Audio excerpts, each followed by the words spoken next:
statue tourne le dos à la mairie d'honneur, où le balcon est soutenu par 2 superbes atlants. Réalisé au XVIIe siècle par le célèbre architecte marseillais Pierre Puget. The statue had its back to the front.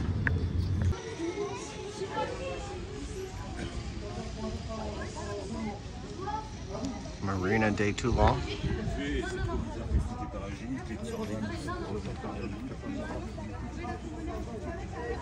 Ship off in the distance.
Bonjour à tous, l'équipage est heureux de vous accueillir à bord du catamaran Côte d'Azur. Nous sommes ensemble pour un tour de rade et durant cette visite, nous allons vous donner les commentaires sur les bateaux militaires, la rade, la ville de Toulon et ses montagnes, et nous vous souhaitons à tous de faire une belle balade. Alors un petit message de sécurité, nous allons croiser des bateaux, donc certains vont nous faire bouger. Du coup, pour éviter tout accident, il est interdit de rester dans les escaliers ainsi que devant les escaliers quand vous êtes sur le pont supérieur, et pour les enfants il est interdit de courir et également de se pencher.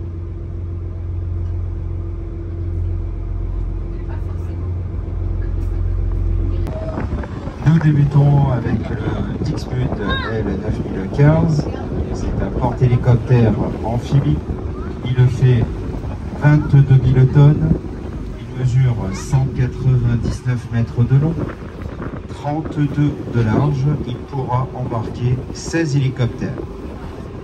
Il sert de transport de chalands de débarquement, il pourra transporter 4 chalands ou 2 édards catamarans de débarquement. Il sert de transport de troupes et de matériel, il pourra embarquer jusqu'à 900 personnes, également une soixantaine de blindés, dont 13 Charles Leclerc. C'est un bateau hôpital car il possède 69 lits, 2 blocs opératoires, une salle de grand brûlé, un cabinet dentaire, une radiologie et une salle de décontamination. Son cours d'envol est de 6 modes hélicoptères.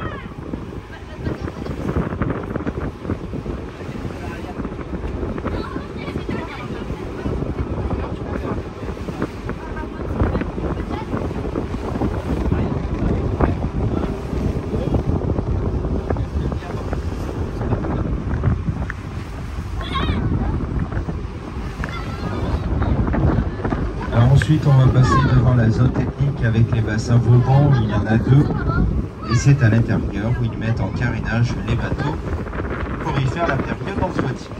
Alors ces bassins font à peu près 400 mètres de long pour 15 mètres de profondeur, et ils pourront les couper en deux en y mettant une porte intermédiaire au milieu. Nous commençons à découvrir le bassin numéro 1 avec sa porte au ras de l'eau, elle est toute noire avec des barrières jaunes posées dessus. Et quelques mètres plus loin, le second bassin, il est caché par ce pétrolier. Il est désarmé, il est de classe Durance. Derrière le pétrolier, en période d'entretien, protégé par des bouées, c'est le R91, le porte-avions Charles de Gaulle. C'est un porte-avions à propulsion nucléaire de 42 000 tonnes en charge. Il mesure 261 mètres de long sur 64 mètres de large à son pont d'envol. Il pourra embarquer 1910 personnes, dont 700 affectées au Pro-Père. Il pourra également embarquer une trentaine de Rafales, plus de Hawkeye sont des avions radar et également des hélicoptères. Il possède 2 pistes d'envol, une droite et une oblique, ce qui veut dire que 2 avions pourront quasiment décoller en même temps. Sur son côté droit, il dispose de 2 ascenseurs et c'est à l'aide de ces ascenseurs qu'ils pourront faire la liaison entre le pont d'envol et le hangar. Actuellement, les Rafales sont basées à terre en Bretagne.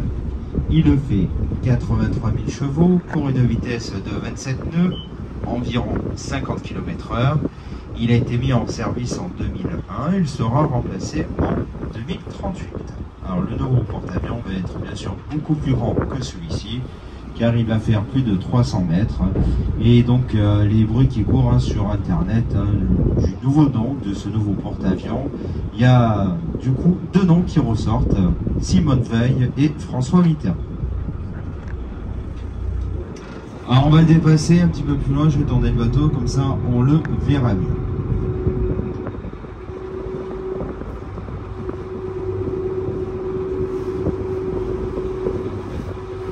Alors en attendant, juste après, nous voyons ces 3 frégates FREB multimissions. Elles font 6000 tonnes, 108 marins. Elles pourront embarquer un hélicoptère. Elles sont armées d'un canon de 76 mm, 32 missiles Aster anti-aériens, tubes lance-torpilles, rampe de missiles Exocet contre les bateaux. Également, vous avez des missiles de croisière. Elles pourront identifier un avion jusqu'à 250 km et pour les sous-marins, elles possèdent un sonar de coque et également un poisson sonar. C'est un appareil, ils pourront le descendre jusqu'à 300 mètres de profondeur.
Alors actuellement, ils sont en train de travailler sur le pont d'envol, c'est pour ça qu'on voit de grandes tentes.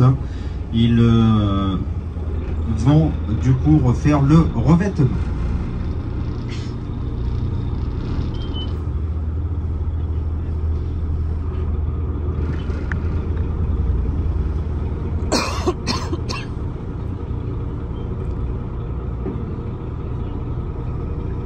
Alors attention, ça va bouger, il y a des vagues.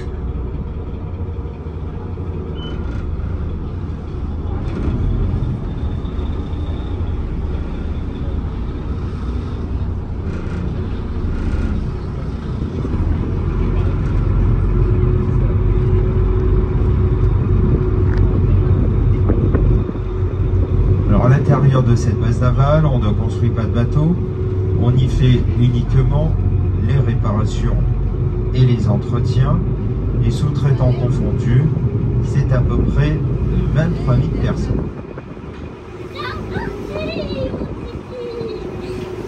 Alors toujours à droite et derrière les bouées rouges, on a 2 bateaux identiques, ce sont 2 patrouilleurs de haute mer et ils font 900 tonnes, 90 marins. Ils sont armés d'un canon de 100 mm et des rampes de missiles Mistral.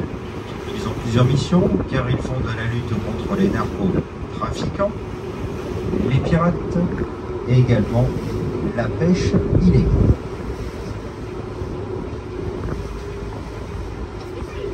Derrière les deux bateaux, on a un grand bâtiment blanc qui est tout en longueur avec beaucoup de fenêtres. C'est la base des sous-mariniers. Les sous-marins qui sont basés à Toulon, ce sont des SNA, sous-marins nucléaires d'attaque. Ce qui veut dire qu'ils n'ont que la propulsion nucléaire, ils n'ont pas l'armement. Ceux qui possèdent l'arme nucléaire sont en Bretagne, du côté de Lille.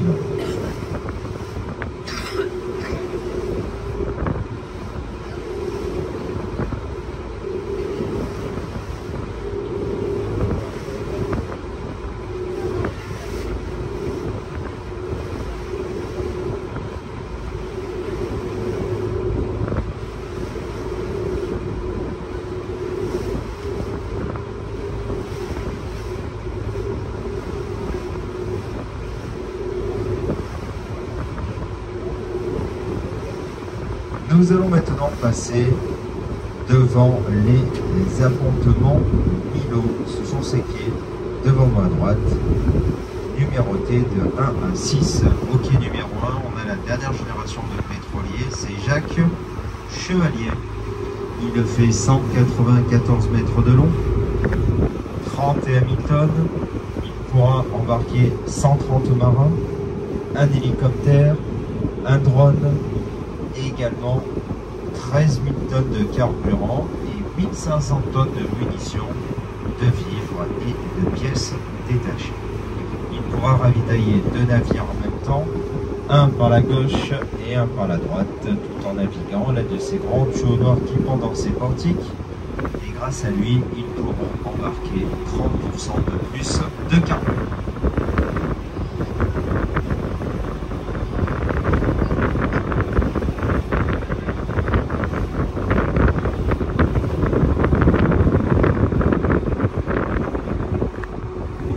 Dépôt de munitions et également au niveau de cette plateforme, c'est le cimetière de la marine. Ici, ils viennent mettre au mouillage leur vieux bateau désarmé dans l'attente d'être vendu à la démolition.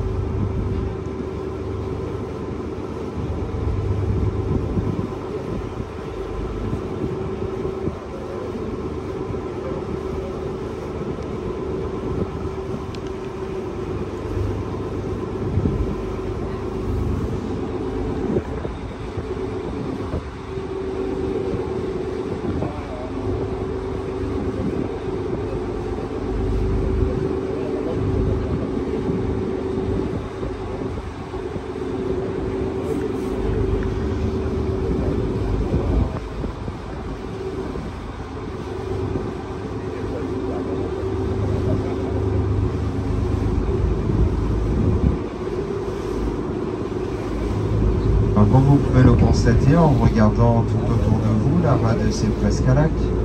Elle est toute fermée par les montagnes. 28 km de contour, sa profondeur varie entre 10 et 25 mètres.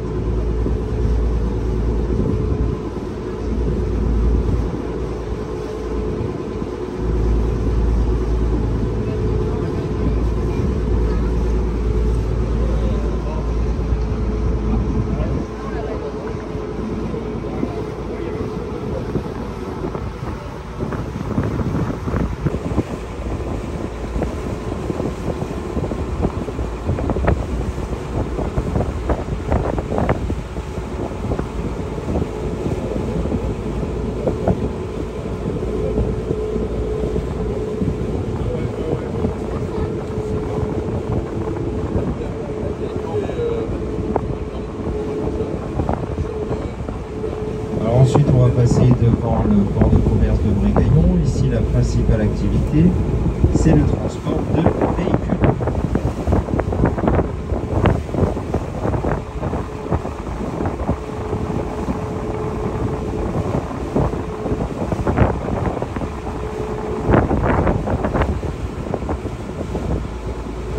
À c'est le Mont Coudon, 700 mètres de hauteur.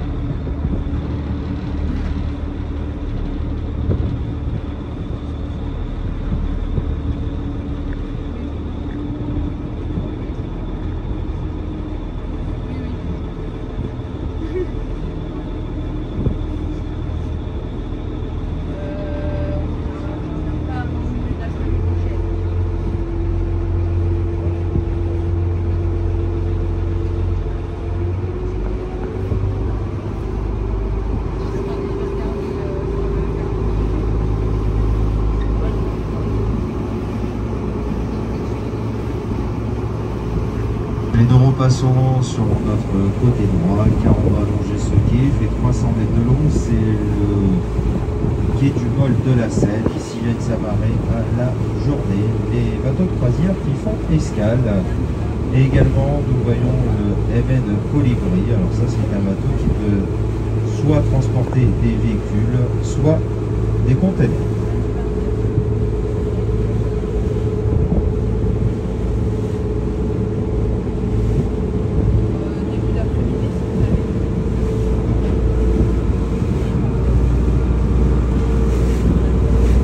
Je vais maintenant vous laisser regarder le panorama quelques secondes car je vais céder le micro à tous ces navires militaires. Alors, ces navires tous forment ce que l'on appelle l'escadre de la Méditerranée. Cette escadre est présente ici à Toulon depuis Louis XIV. Et juste derrière le port militaire, c'est l'Arsenal qui est présent ici depuis Henri IV.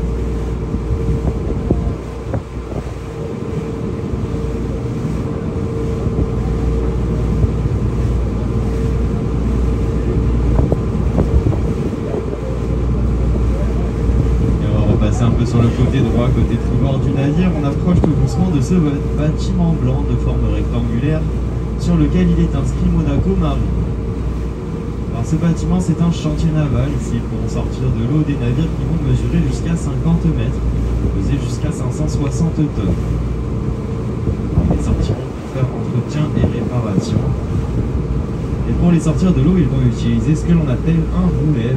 Un roulève c'est une grosse grue blanche qui est montée sur des roues de camion. Ce portique qui pourra s'avancer sur les quais. Les ouvriers vont ainsi pouvoir disposer des sangles sous la coque du navire afin de le soulever avec d'énormes treuils, le sortir de l'eau et le déposer à terre en arrière-plan sur ce que l'on appelle des berres. Ça va pouvoir leur permettre de travailler donc sur la carène, sur la partie immergée du navire.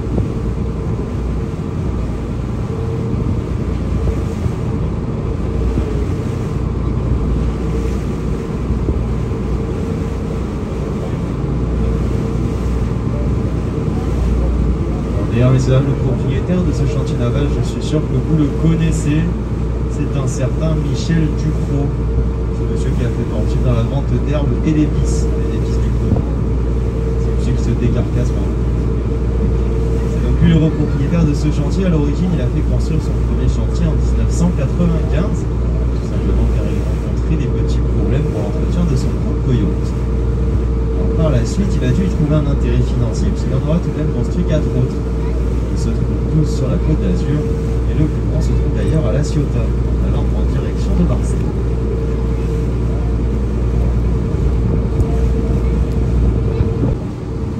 Lorsque le navire va dépasser les 50 mètres de long, ça se complique un petit peu puisqu'il va falloir faire appel à un architecte naval. Ce dernier qui va vous aider pour le plan structurel de votre navire. Alors là, on parle de 1 à 2 millions d'euros. C'est raisonnable. Le mètre linéaire. Alors, vous l'aurez compris, si on prend l'exemple d'un navire de 60 mètres de long, cela vous coûtera au vraiment entre 60 à 120 millions d'euros. Et j'ai le regret de vous apprendre que pour ce prix-là, vous n'aurez qu'un très joli morceau d'aluminium qui flotte, parce que c'est le prix de la coque nuche. Vous n'aurez ni les moteurs, ni les appareils de navigation, ni les appareils de sécurité. À ce prix-là, il faudra rajouter les membres d'équipage, la place au port, et bien sûr la consommation en carburant. Allez, on va poursuivre sur l'avant-droit du navire. On est à hauteur de cette première fortification. C'est le fort carré de l'Aiguillette. Il date du XVIIe siècle et a été conçu par le très célèbre ingénieur militaire M. Vauban. Un ingénieur militaire qui était d'ailleurs réputé pour ajouter une petite particularité stratégique à chacune de ses fortifications. fortification. Au niveau de ce fort, ça se trouve sur les batteries de canon. On en aperçoit deux sur votre côté droit. On va contourner la fortification, on va en apercevoir davantage. Elles sont très facilement repérables puisqu'elles sont toutes encadrées par ces briques de couleur rouge.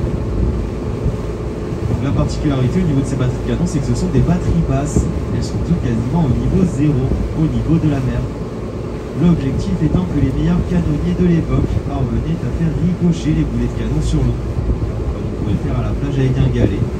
Cela leur permettait d'accroître considérablement leur portée puisqu'ils pouvaient tout de même la multiplier par 2 voire 3.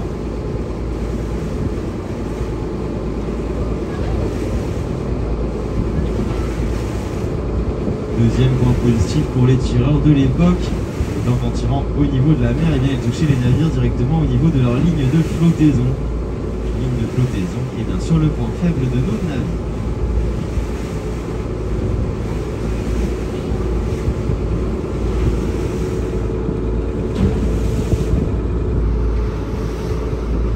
Alors de nos jours, cette fortification, elle appartient toujours à la Marine nationale.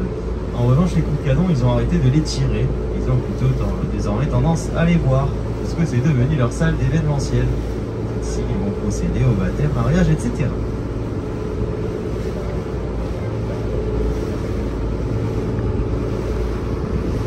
Allez, on aperçoit désormais cette petite baie, c'est la baie de Balaguer.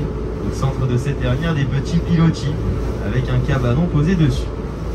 Alors ici, on y fait de l'aquaculture, c'est de l'élevage de poissons. On élève principalement dans cette baie du loup et de la dorade.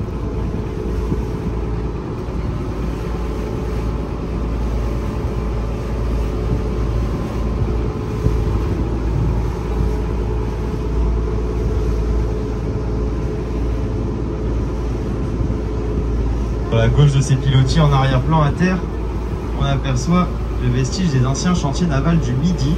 Ce bâtiment qui n'a plus de toiture, je suis sûr que pour beaucoup l'avez déjà vu à la télé, ainsi que la petite plage qui se trouve juste à côté, puisque à l'intérieur de ce bâtiment, ainsi que sur cette petite plage, on y a tourné, ont été tirées les dernières salves de canon contre la flotte anglaise, tirée par un petit monsieur que je suis sûr vous connaissez tous, petit monsieur brun, décrochu, d'origine corse il me semble, Nicolas Sarkozy, pardon, Napoléon Bonaparte. Napoléon Bonaparte qui aura d'ailleurs connu son ascension vers la gloire ici dans la petite rade de Toulon, puisqu'il aura débuté en tant que tout jeune capitaine d'artillerie, âgé seulement de 24 ans à l'époque. Par la suite, il sera bien sûr devenu empereur des Français.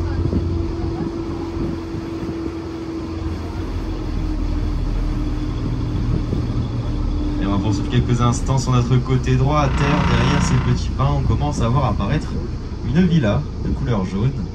C'est une villa de style oriental que l'on doit à un certain Michel Pacha.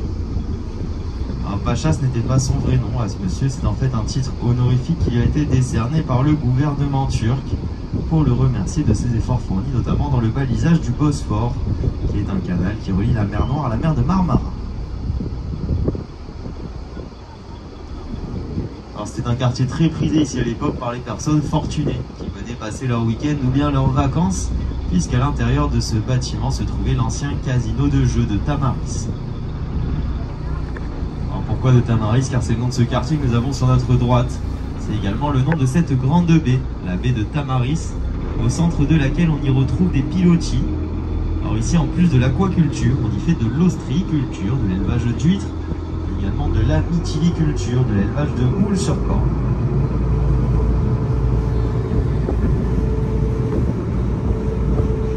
Comment on va procéder pour la mytiliculture? On va accrocher des petits spécimens de moules à des cordes. On va par la suite plonger dans l'eau. Et ensuite on va faire ce qu'on sait faire de mieux dans le sud. On attend.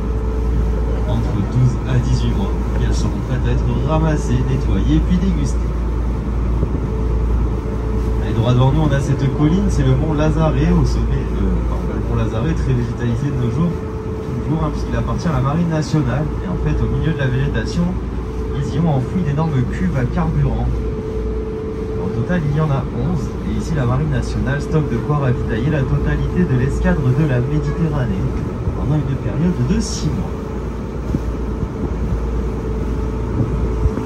Sur la gauche du mont Lazaret, et quasiment droit devant nous, on a cette seconde colline, c'est le mont Cépé. Au sommet du mont CP, on aperçoit une petite tour blanche. C'est le sémaphore de CP. Alors, un sémaphore, c'est un petit peu l'équivalent d'une tour de contrôle dans un aéroport. Il va être là pour surveiller le trafic maritime des alentours.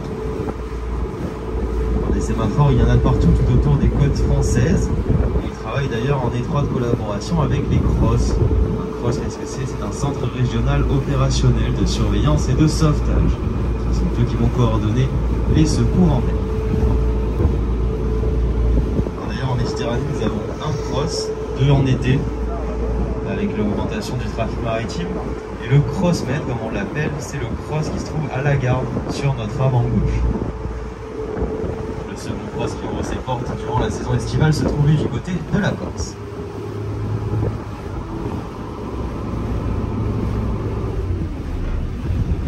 Au pied du mont CP, 5 gros hangars verts, c'est l'ancienne base aéronavale. C'est ici à l'époque que la marine stockait et entretenait ses avions et hydravions. Alors de nos jours, cette base a été déplacée du côté de la zone du Palmier-Est, sur la commune de Hyères-les-Palmiers, accolée à l'aéroport. Ici, ça a été racheté, ils y ont installé un chantier naval privé, IMS 700. Alors, IMS pour International Marine Service, et 700 car ici ils ont un roulève pourra sortir de l'eau des navires qui vont peser tout de même jusqu'à 700 tonnes. 700 tonnes, ça commence à faire de beaux bébés. Pour vous donner un ordre d'idée, le navire sur lequel vous êtes actuellement, le Côte d'Azur 1, pèse en tout et pour tout 28 tonnes.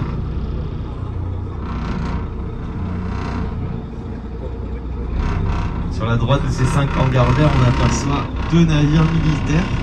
Alors une navire plus, ces navires, ce sont le Duquesne et le Duplex.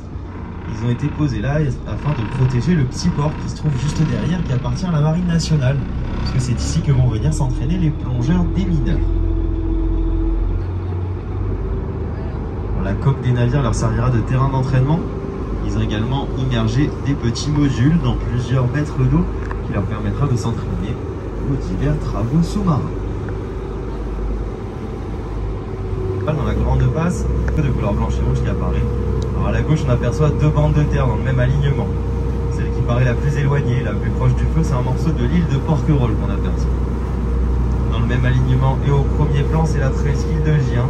Presqu'île de Gien assez célèbre puisque c'est la seule et unique en Europe à posséder ce que l'on appelle un isthme à double tombolo. Quesaco, un tombolo, c'est un bras de terre qui va relier une île au continent afin d'en créer une presqu'île. Cette dernière, elle en possède 2 des bras de terre, au centre desquels se trouve une langue de mer, qui sont les anciens marais salants de la ville d'Hyères. Aujourd'hui, ils ne sont plus exploités. En revanche, on continue à y réguler le niveau d'eau ainsi que le taux de salinité, puisque chaque année, on y accueille de nombreuses espèces d'oiseaux migrateurs, notamment pas mal de flamants roses.